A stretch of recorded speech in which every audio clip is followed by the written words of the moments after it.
Okay, good morning to everyone. This is our second webinar today, and welcome to the US time zone 3D optics users. We had a very successful webinar this morning. Hopefully this will be successful as well. So today we're going to have a fourth section for this webinar. I'm going to present some features for 3D optics. And then Dr. Roman Vander, 3D Optics Director of Technology, is going to present a Mach-Zehnder interferometer problem that he built and simulate. Then one of our users, Professor Moti Friedman from Bar-Ilan University, is going to show one of his use cases that he's using 3D optics in an academia lab. He's going to talk about how a digital copy helps him to find or to plan the right location on the optical table, and how he is doing design for telescope and buy the proper components and not doing a trial and error. And then the last section would be Q&A. So you have a Q&A form.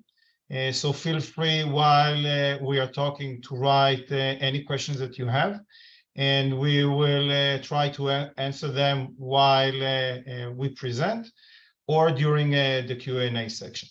So my name is Gil. I'm the CEO of 3D Optics, and I will start with the first section. So welcome. Okay.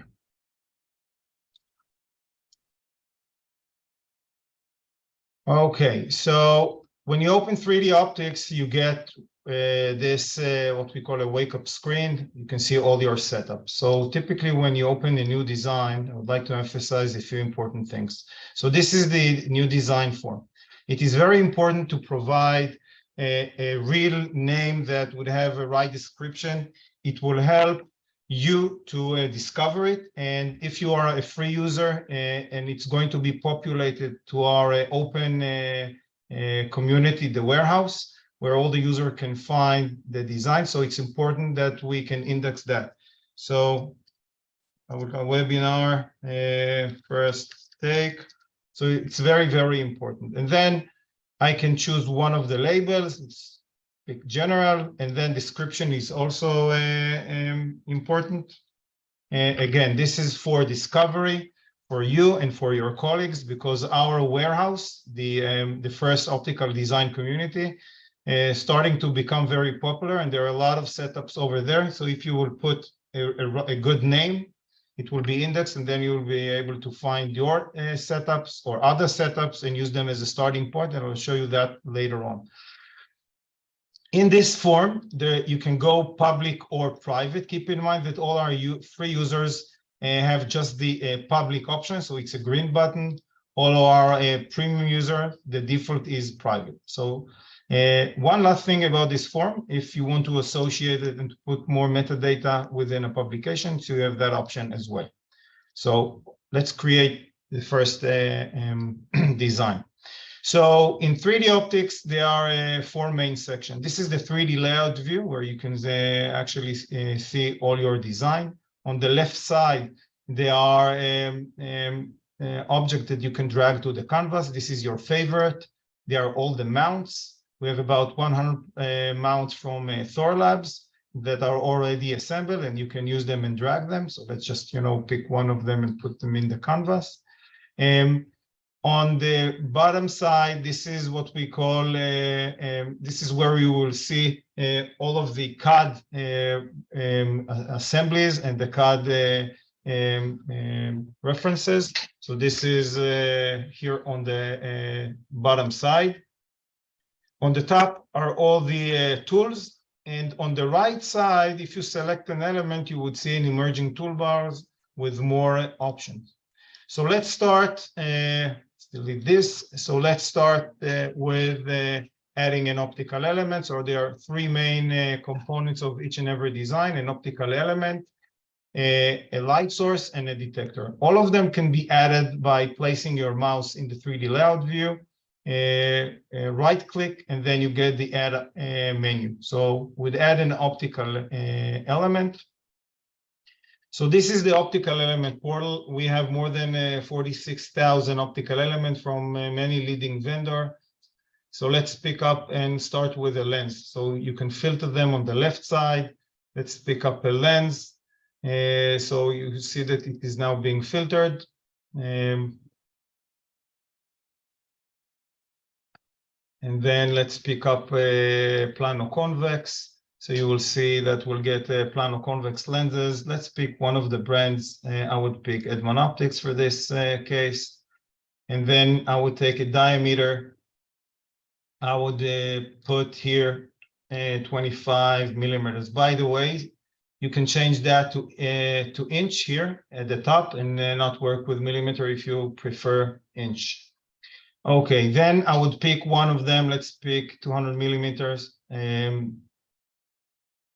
Okay, so I have this. Let's close the labels, so I will not see the label. So we have the first optical element. And when I select it, I can see that on the right side, I want to see the preference of that specific element. So this is a lens. I want to see what it is. So I can see this lens. I can see the name. I can jump directly to the Edmond Optics product page. So this is the lens that I'm now seeing. There are all the geometrical properties and the material information here. You can even do customization. So if you want to change one of those parameters, let's change the thickness to, let's say, 6. See, immediately it's being changed here. And when you save it, it now becomes a customized optics. Customized optics means that now it actually resides as a private copy here. So it is actually customized and not public. So you'll find it here in this section in a second here. Okay, let's say there are additional options here. So bringing out back the properties of this optical element. There are the optical surfaces. So I can select front. So in the front surface, I can have a simulation settings. This is, I can do it with reflection or without, and the number of bounces. The scattering information is enabled for our premium users. So if you're a free user, this is not enabled for you. And you can choose between 4 different types of Gaussian currently. We are working to add more Gaussian, Labertian, cosinus, and ABG. And lastly, you can add, again, for our premium user, the surface shape. So currently this is a sphere, but you can add odd asphere, even asphere, Zernica, and Jones. So again, this is available to our premium users. So we have the first optical element. The second is the light source. So I would add the light source. Again, there are 2 options to add a light source, either by the right click in the add menu, or you can go here to this to the left toolbar. You can switch here from mounts to lights. You can find here on lights a few lights from different vendors, or on your favorite, there is the user-defined light source, the same one that I've added here. So I'm selecting the light and now going to its settings. I can see that it can be a plane wave or a point source. Here on the number of rays, this is the limitation. This is the 3D layout view limitation. It can go up to 200, and this is just for visualization. And this is the analysis portal limitation. And you can pick up here any number for our premium users. For our free user, this is limited by 200. There are additional information. I will touch just on one section. This is the wavelength information. Here you can see that you have a source with 550 nanometer. If you want to add more wavelengths, so you can do it easily. Here, this is configured by 400 to 700 every 15 nanometer. You can change that as well. Just apply, then immediately you can see all of those wavelengths appears on the bottom. You can change even more between the distribution type. You can do Gaussian, for example, and then it will be distributed differently. Let's apply it, and then you see different weights for different wavelengths. So let's just delete that, and let's keep the user defined just by 550. Okay, the third element is the detector. So we have here a detector that I've added. In the detector preference, you would see the size. So keep in mind that it's very, very important when you work with detectors to set the size of the detectors and the resolution of the detectors. Those are two parameters. So the size is available for all our users. The resolution will be available, and I'll show you that later on the analysis portal. For the free user, it's up to 100 by 100 pixels. For our free user, it's almost unlimited. You can do 10,000 by 10,000 pixels. So it's important where you put the detector on a beam where it is focused. So you need to size it properly to get a good spot picture.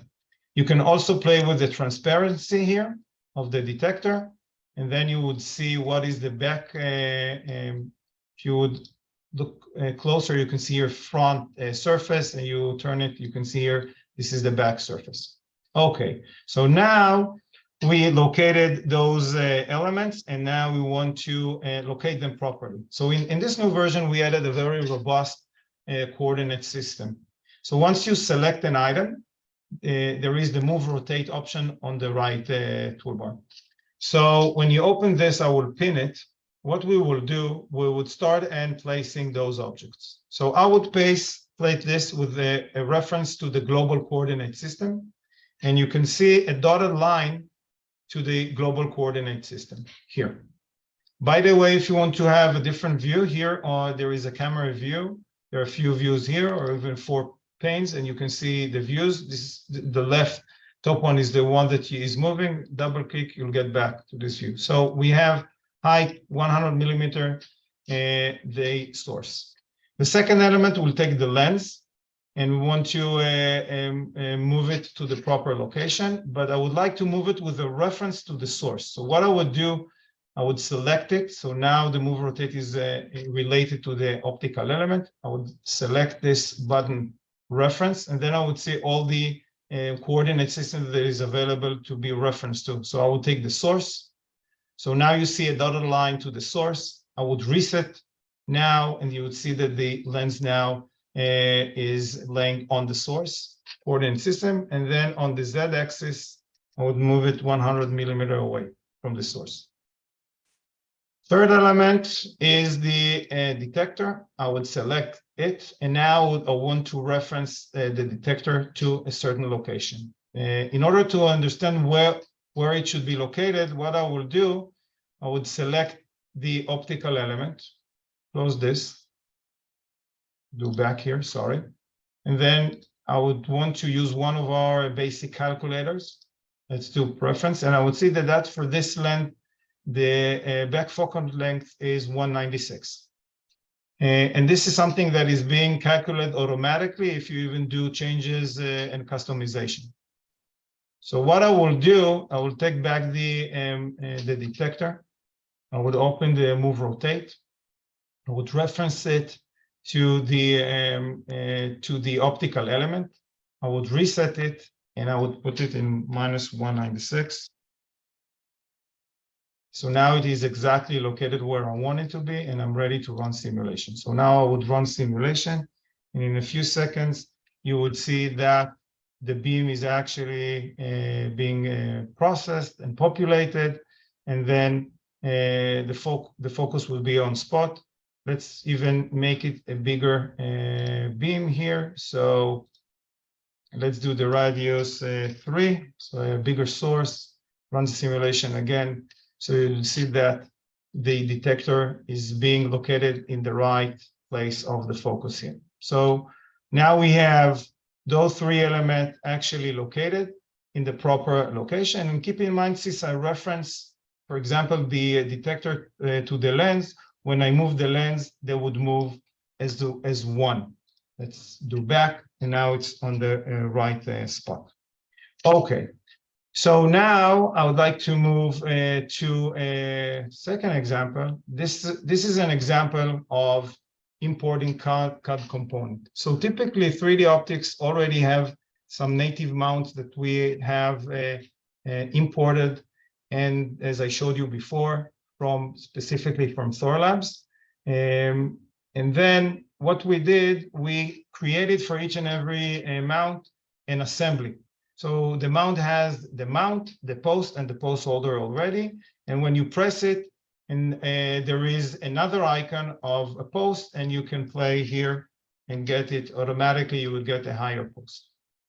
The second thing for this native mount is when you press it, recognize that it's a mount and can carry optics. And when you press this icon for optics, you can go back to the optical portal, and each and every element here is 2-inch or 50.8 millimeter, because this is the size of that specific mount, and automatically, if you see, the optical element is placed in the mount. Another option, because we have currently just 100, and we are in the process to import a few thousand, not just from Thorlabs, but from leading vendors such as Edmond Optics as well, and from other vendors as well. So our library of optomechanics, native optomechanics, would be much richer.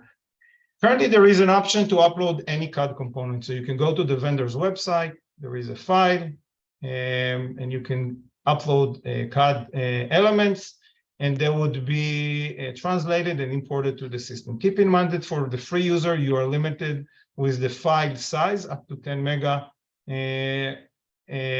of CAD file. We support step file, and for the premium user, it's up to 30 mega, and the size of your storage is much bigger for the premium user. So if we take this mount, so this mount is a mount that we picked up from Thorlabs. So this is this mount. It can carry an off-axis parabolic mirror.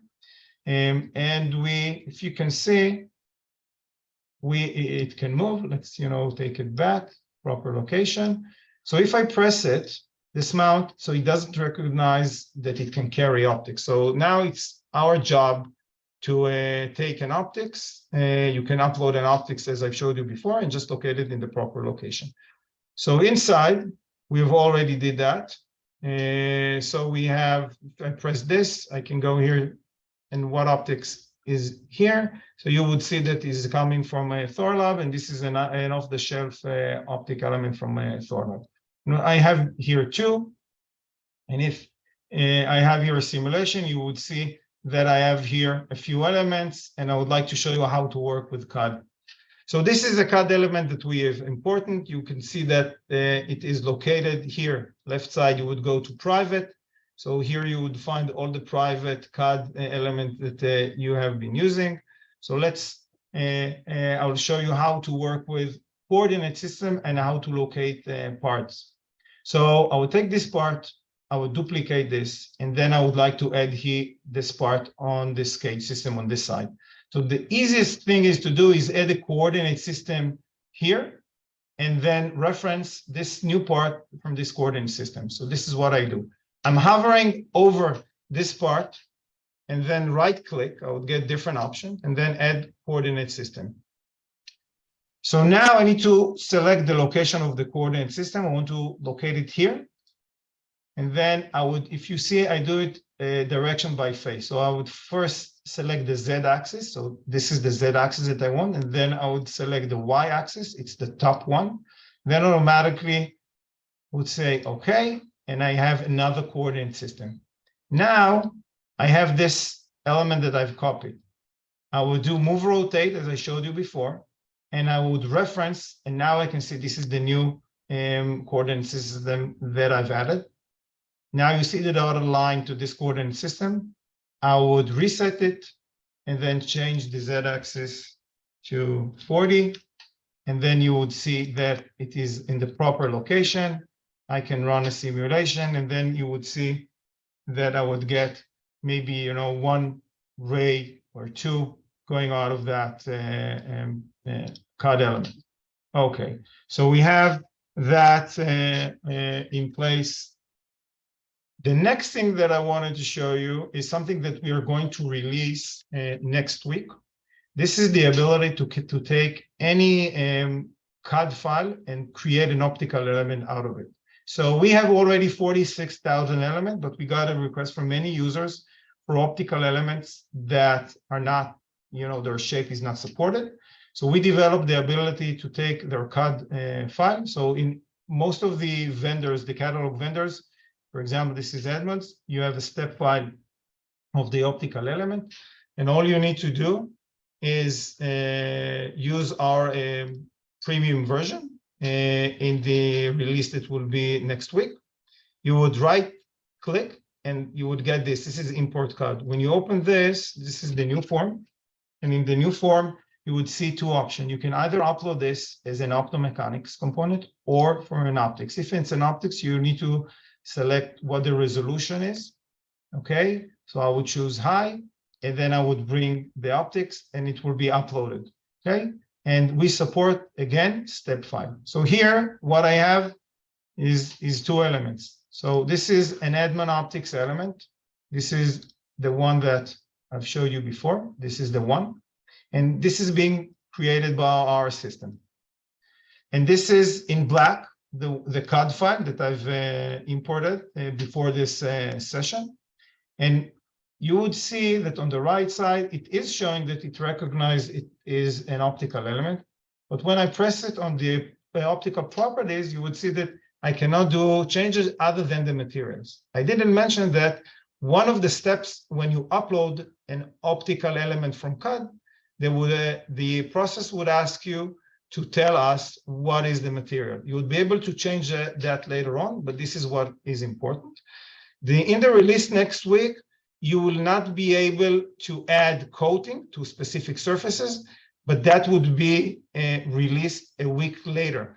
You'll be able, after you upload, to select the surfaces and then apply other optical properties such as coating to those properties. Right now, it is material only. So we have these two. So with that, what I will do, I would show you the analysis portal. So the analysis portal is located here. And currently it is showing those two detectors, this one and that one. Okay, so you would see that when you select one, it opens the relevant one. If you select the other one, it opens the other one. So they are synced. You can do it from here or from here. For each and any detector, for each and every detector, you can run multiple analysis. So you can see here for this, I've added incoherent irradiance. Keep in mind that for free user, this is the only one that is available. These we call fast analysis. And for premium user, those are advanced. We have spot incoherence, coherence irradiance, and coherent phase.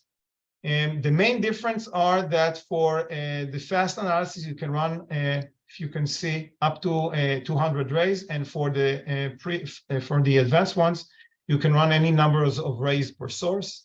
And you can do the resolution. So for the free users, this is up to 100 to 100. So we'll start with 100 to 100. I'll run analysis and I'll show you what's the difference. I'm just doing here comparison between the CAD2 optics and the optics that we have here. So now I have the results. I'll double click to have bigger result. This is this one. This is that one. I can see that it is very pixeled because we used 100 by 100. So I'll do 1000 by 1000, run it again. And then you would see we have a much clearer picture. And then you see that even with the CAD2 optics, we get, similar result. By the way, you can do cross-section and get more data by working with this graph as well. Keep in mind that for our premium users, there are additional feature here. We call it turbo. Turbo, it means that you'll be able to run twice as fast. So if you have a very long simulation, it would consume the double of the GPU time that you have. But for some users, they run like a week of simulation and you want to cut it by half. So this is something that we provide to run it on a much faster machine. So this is the turbo function. I have two more things that I want to show you before I close up and move to Roman. So I would like to show you the calculators. So actually, I'd like to show you two more things. One here is what we call measurement. So there is a measurement tool here. So a measurement tool, you can do it by millimeter and degrees. Now, when you select it, for example, you can now select each, let's select those holes, this hole and that hole. So you can see the length in 30 millimeters. You can select edges and this edge, you see 90 degrees. And there is a group option. The group option, you can select a few, let's do group. And now it becomes orange. Another one, you see, okay, and then you can see this group in the outliner. And then if you right click, you can ungroup it from here. The last thing that I want to show is the calculator. The lens calculator is something that we've added recently. This is, you can do calculate of customized lens. So you can choose the different lenses. You can choose the direction. And what you have here, I'll open these two graphs. Okay. So if, for example, you want to calculate EFL, BFL, FFL, so those are fixed. And here you can change the other parameters. And so let's change that to 20. You can see the lens is automatically changed, the graphic changed, all the calculations are changed. For our premium users, there is an option to calculate R2 and the refractive index. So you can see, for example, R2 is now fixed, and you can change all the other parameters. Let's again change here the material, for example. Or what you can do, you can unselect this and change the refractive index, not from a specific materials, and everything is being updated automatically.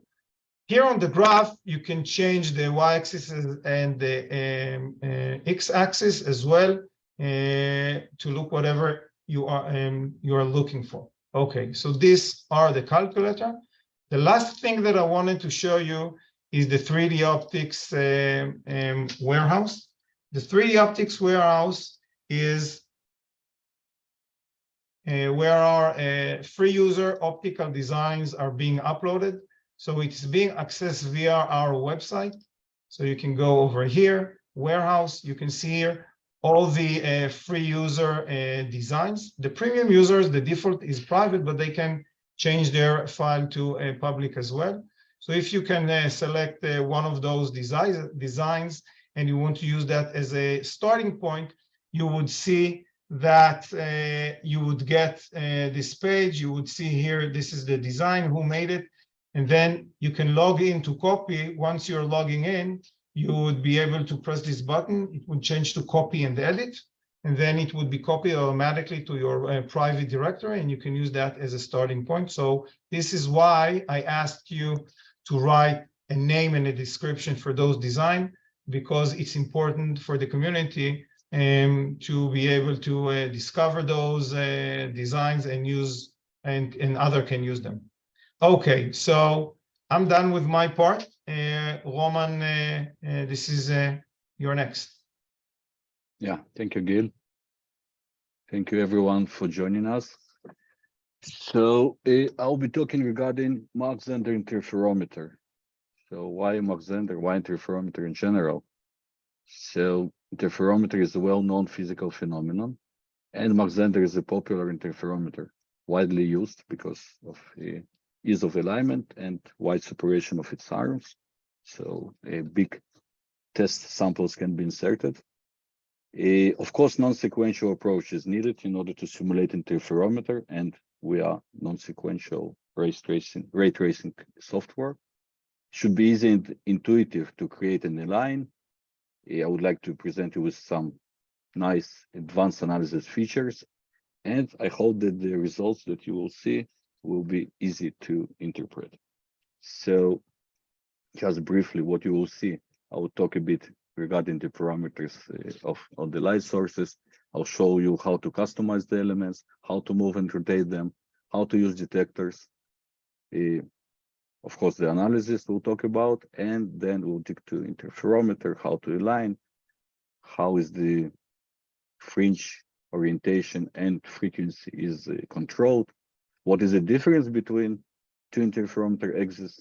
Most of the people are not talking about it. And we will test two samples. One is just a flat sample, testing the thickness. Another one is flat sample having some sag. So just to remind you what Mach-Zehnder interferometer it is. It's a simple guy having a, you see the beam splitter in the beginning and the same guy at the end, calling combiner, and two highly reflecting mirrors. So you see two arms highly separated. Normally only one of the axes is used. It's the same information at both of the axes, but you will see that the fringes at two axes are half period or pi shifted due to the time reversal symmetry of Maxwell equations. And of course, from the practical point of view, for best fringes contrast, the amplitudes of both arms should be identical. Just to show you some few examples. So one example of running our simulations, these are vertical fringes. You cannot see the antiphase here, but I took the profile of both, and you see it here in the Excel. Red one is the second arm, blue one is the first arm. You see it's perfectly out of phase or pi. So what I would like now to show you is the simulation itself. I would like to be honest with you. I recorded my screen yesterday in order to focus now on talking, but not. I didn't use any post process or editing or acceleration. So let's start, guys.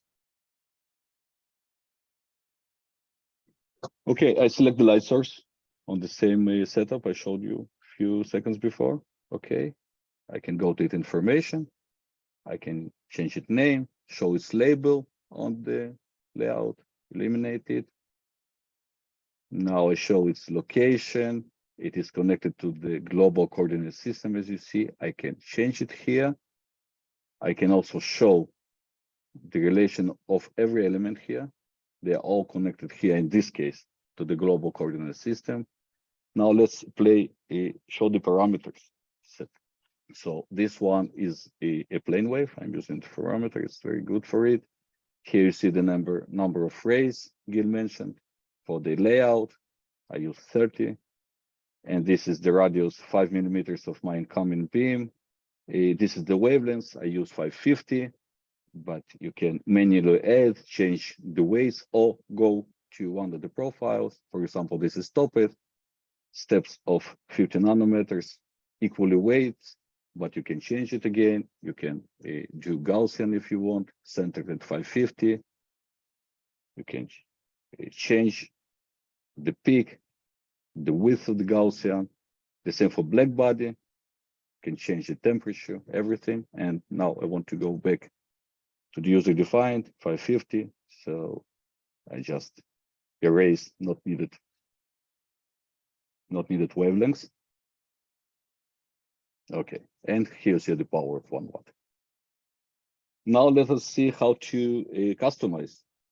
So I duplicate one of my mirrors, just for example, move it aside, go to part information, change its label for Roman. Now you see it on the layout, my name on this mirror. Now I can move, rotate, but now I go to its properties. I can browse the Edmund website, see all the properties of this mirror. Now we will change the geometry. You see the 3D shape. Now I will change the diameter to 10. I will change the thickness to 5. I will change this material if I want from our big library of materials. And you will see the calculations. And now I save. And when I save it, you see it's not Roman anymore. The customer is added before the name, the original one. I can show you the coating. You see it's highly reflective. It's metal mirror, so no polarization dependent. And I can show you that I can add the scattering. We have Gaussian, Lambertian, cosine with all the parameters that you can use. That lets us let us talk regarding the detectors. I'm using one of them. Again, can change its name, can change the size, as Gil showed you. But what I wanted to show here, that I can change the transparency. It can be very useful if you want to use your detector as target, like a piece of paper in your lab. So take a look. And also we mark front and back surface of the detector, so you cannot be confused regarding your active surface. Okay, analysis. We're going to analysis portal. Here I have 4 detectors, and I have for 2 of them for analysis. Most of them are advanced ones. You see the number of pixels is 1K by 1K. I can control the color map, whether false color or gray level. And what I show now is the parameter is the tilt of my combiner. You see it's 0.005 degrees on both axes, because I want to have diagonal fringes. Now I started to run, and you will see that also the layout will be updated. I am not using turbo. I could, but I don't. It will take few seconds because, again, for detectors, a lot of analysis, most of them are high resolution. And you will see here, you start seeing it on the bottom from the right. You see the completion status of the analysis. We are almost done. And I will take a few, pick up, compare them. This goes one of the axes. I took this one. Okay. Here, and compare selected. I selected wrong one, so I go again. I select this one. Okay, and then again. Yep. I can open every one of them, zoom, cross-section, download the raw data or in Excel format. And I want to show you that, look, total power of one of them is 0.48 watts, almost half of the original 1 watt. And the second one, you will see it's almost identical. In a second, you see it's 0.44. That's why we have so nice fringes with good contrast. Okay, now let's see what is the fringe sensitivity. How can we align it? How can we control the frequency, the spatial resolution of the analysis you want to use? So I run it again. I disabled the not needed analysis and the detectors in order to have it fast. You see it is completed on the 2 analyses on both detectors, and you see them, and I can compare them again as I did previously. And now I change it to the tilt to twice higher number. So we expect to have twice higher frequency, because the frequency of fringe depends on the angle between normals of the wavefronts. So we'll run it again, couple of seconds, and we'll compare them as we did before. They are all already marked for comparison because I didn't close it. And you see it is updated, and it is high. It is twice higher frequency. Now let's do some real measurement. Let's add. I just show what you seen before regarding the antiphase, but now let us add a sample and measure thickness. So I use some window. You will see its parameters in a second. I moved it toward the beam, so it crosses about in the middle of one of the arm beams. See its parameters. So it is some Edmond window, 4 millimeter thickness, but I change it to be half micron. According to my calculation, half micron thickness will provide you half period fringe shift. So this is the calculation. And of course, I knew the material BK7, and I knew the 550 nanometer wavelengths and the thickness. And let us take a look. Zoom on it, and you see it's perfectly half period of the fringe shift, which corresponds to this thickness. And let's do something more sophisticated. Now let us measure sag. So I used the lens here. What is 100mm lens? I make it with huge radius of curvature, so it's a window now. But now I applied Zernike sag. You see 5mm normalization radius is radius of my beam. A term number 4, again, 0.5 micron. So it's a little sag. Let us measure it. What is expected, and what you actually see is the one fringe difference. So again, it is according to the calculation. Let me show you again this one. Sorry. Here you can see it zoomed, so it's totally according to the calculation. Thank you very much, guys. Gil? Roman, thank you very much. If you do have more questions, just write them down. We will try to answer them while we are talking. Moti, this is your turn. Hello, everyone. I'm a professor in Bar-Ilan University in Israel, and my lab handle mainly quantum optics and optical devices, mainly in detection. And we started using the 3DOptix system, and I want to show you the difference it had. So first, this is how it used to be. This is some of the lab notebooks that I have collected during the years, and it's just sitting behind there. And if I need something like for a few years ago, especially if the student is not here, but even if the student is here, it's very hard to replicate and to get the correct setup and to know what the results are coming from. And this is why we started using the 3DOptix system, and I want to show you how it looks. Okay.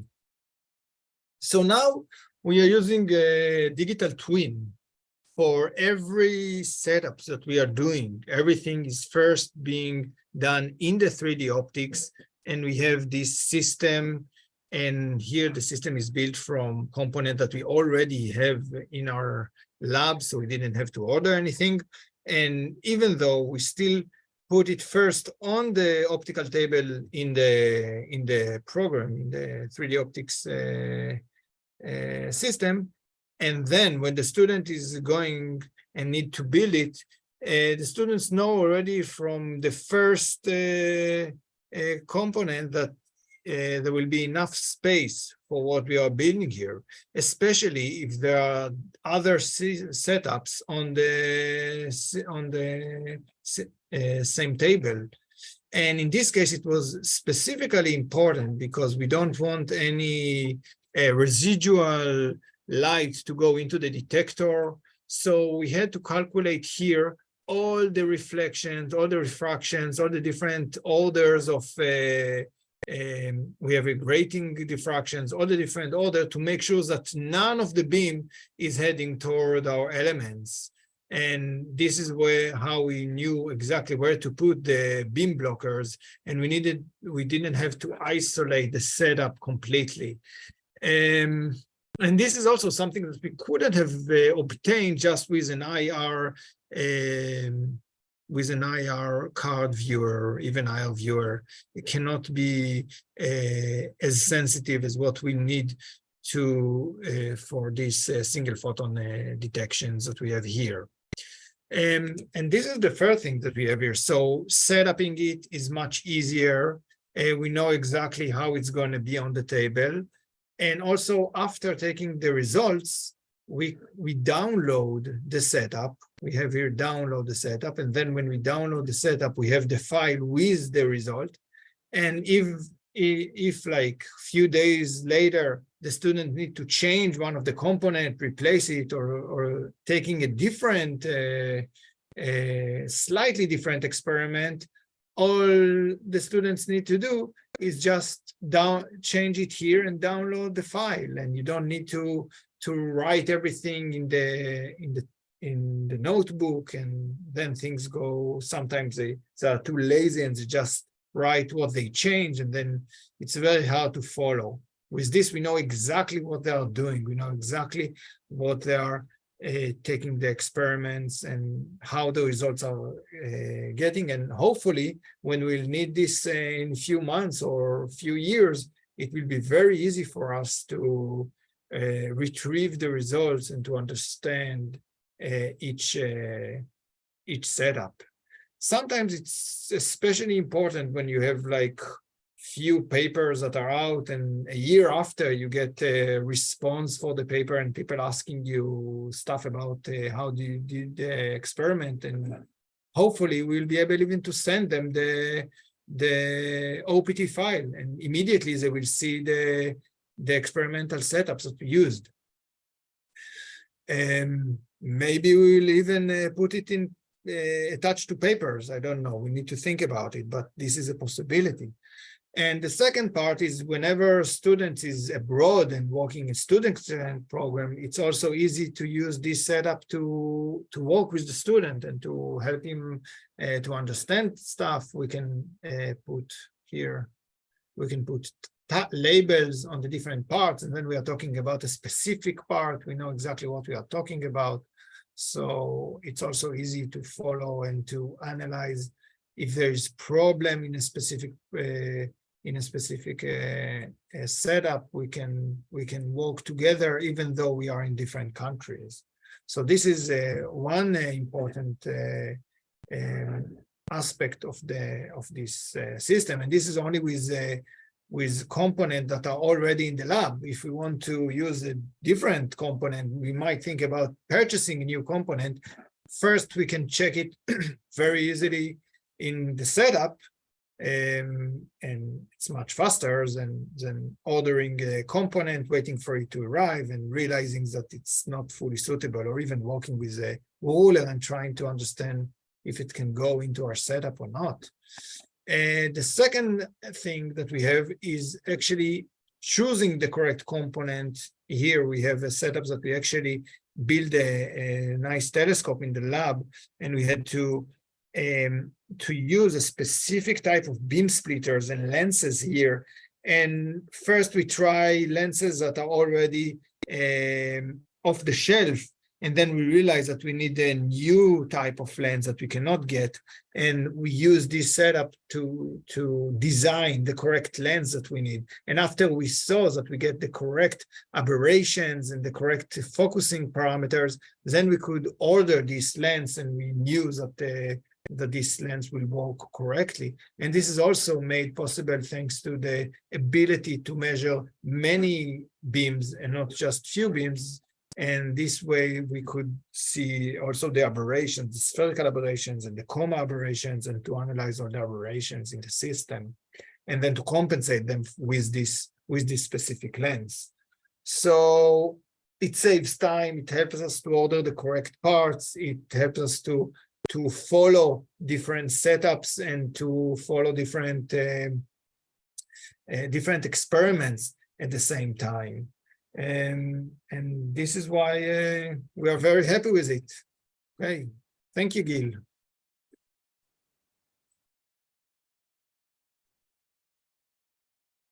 Just a second. Yes. Okay, Professor Friedman, thank you very much for this presentation. So we are now open for a Q&A. We have already answered the 21 question, so you can see our answers. We are planning, by the way, to send you an email later on in the week or early next week with a recording of this session. I would like also to tell you that we have an additional discount for another 48 hours of the software. So right now it's almost 60% discount. And this additional 10% discount is available just for the next 48 hours. So if you want to try it out, so it's a 40-day free trial, so you can cancel if you don't like it. But we do recommend that you will try the premium version. Okay, so I see a question. Is it possible to add a designed, objective. Gil, I already answered. Okay. Just now, yes. So student version, yes, we do have academia research license. The main difference between academia and the standard license is that you get 5 seats. So you get with the one license, you get actually 5. So it's suitable for the entire lab. And I can tell you that we found out in various academia labs that it's being used for documentation of the design, simulating, do trial and error, and eventually in those multiple labs that are using 3D optics, they save a lot of time of their design, and those students can focus on their papers and do the research rather than doing build up in the lab. Can a reflective light pipe be simulated? Roman?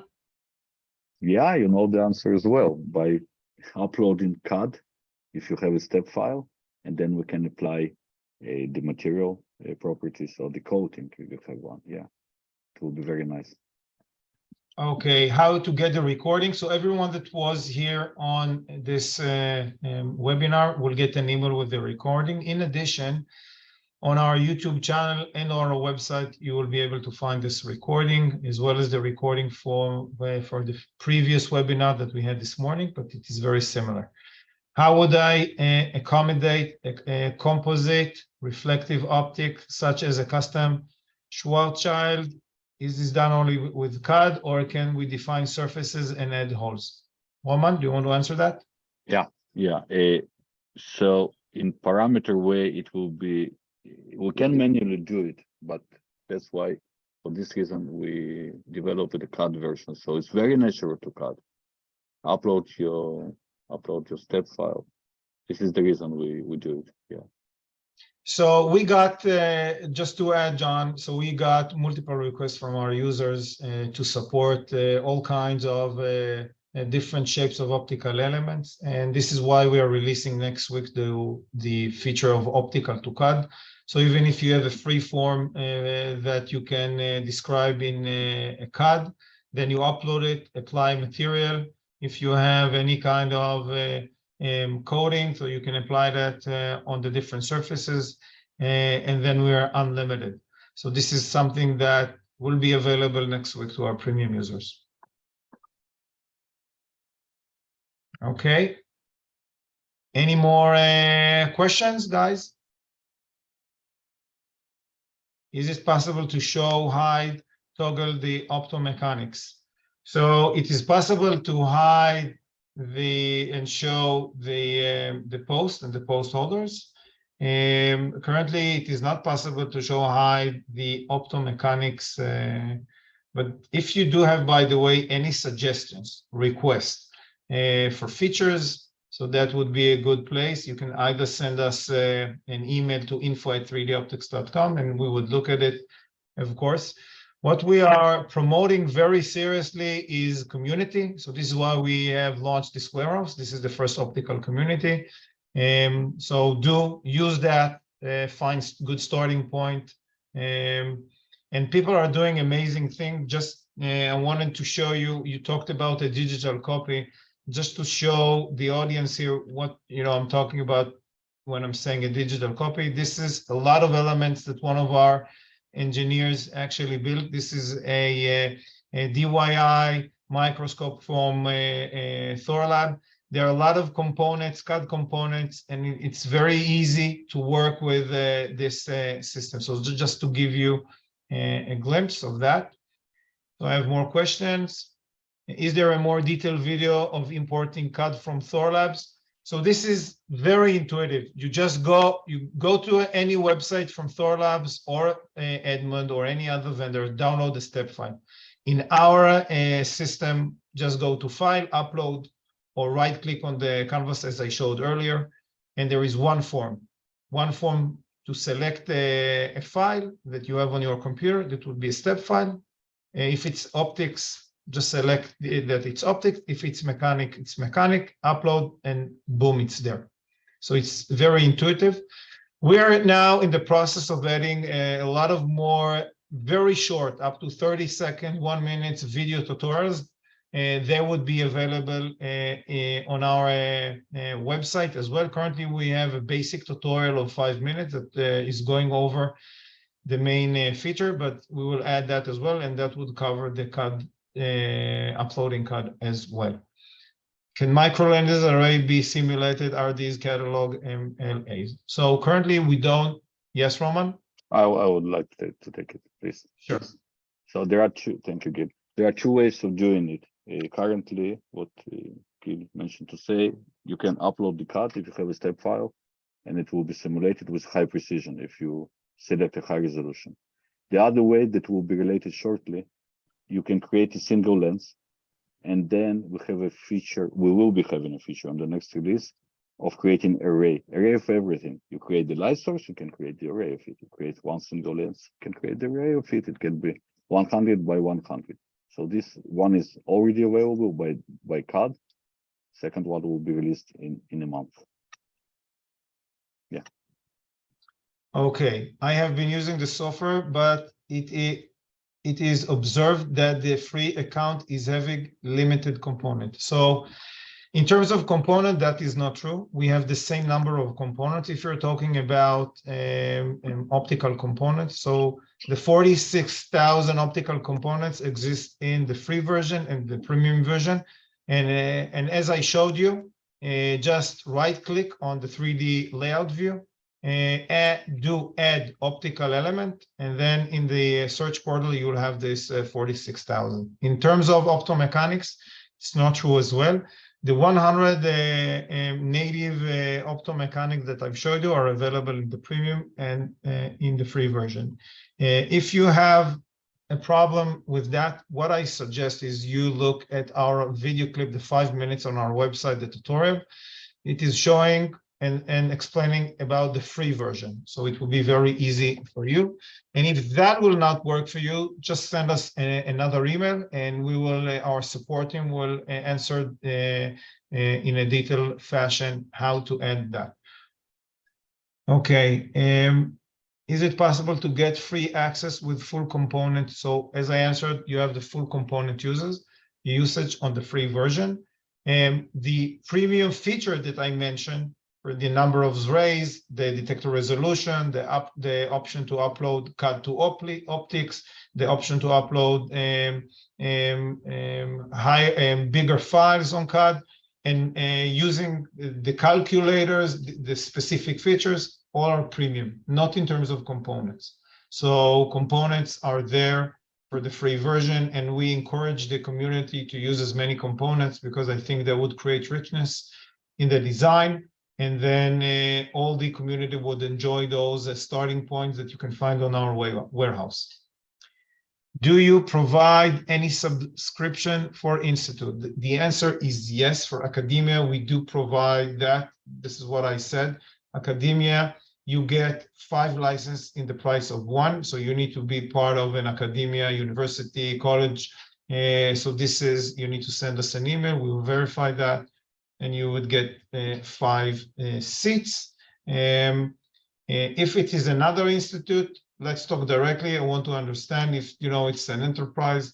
Let's have a direct discussion about that. So just send us an email to info@3doptix.com. Is it possible to simulate different tilt angles of Galvo scanner in one run, or should I just tilt the mirror manually and run the simulation for every tilt and save them manually? So the answer is that right now you will have to do it manually. Tilt it manually and run again, run again, run again. But we are now in the process of developing what we call a scanning feature.